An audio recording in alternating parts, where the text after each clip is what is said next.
Former President Trump's election will bring significant changes to U.S. foreign and domestic policy. In terms of foreign policy, we expect the U.S. to return to a more unilateral, transactional, America first posture that increases tensions with U.S. partners and allies and increases confrontation of U.S. adversaries in the Middle East and Asia.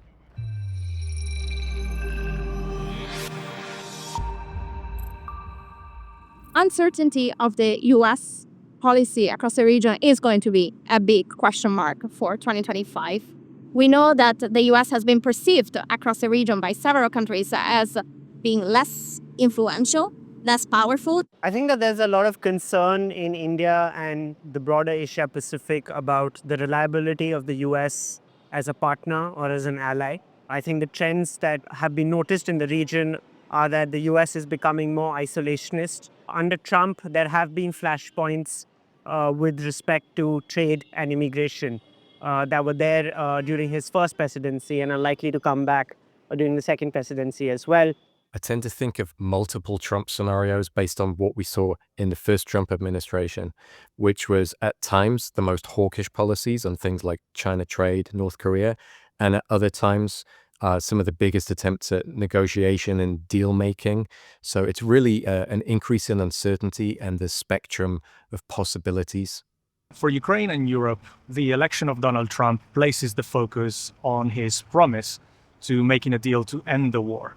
However, the preconditions necessary for Ukraine and Russia to start peace negotiations are simply not there. The main concern in Ukraine is that the US will force it to accept a deal on unfavorable terms and without the necessary security guarantees, such as a clear path to access NATO.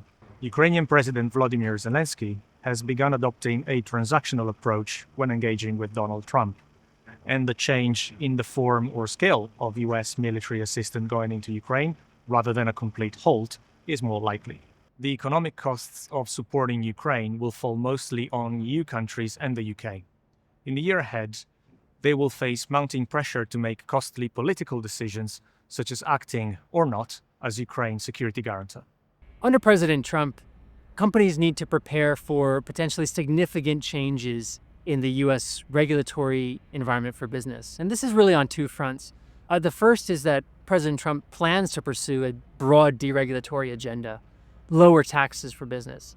It is also the case, however, that he plans to significantly cut the federal bureaucracy, which will limit the administration's capacity to introduce and implement new regulations. As they engage with or respond to the new administration, companies need to ensure that they're doing their homework. They need to prepare for a more complex investment landscape here in the U.S. as a result of political dysfunction, political polarization, and uncertainty over the long-term trajectory of U.S. foreign and domestic policy.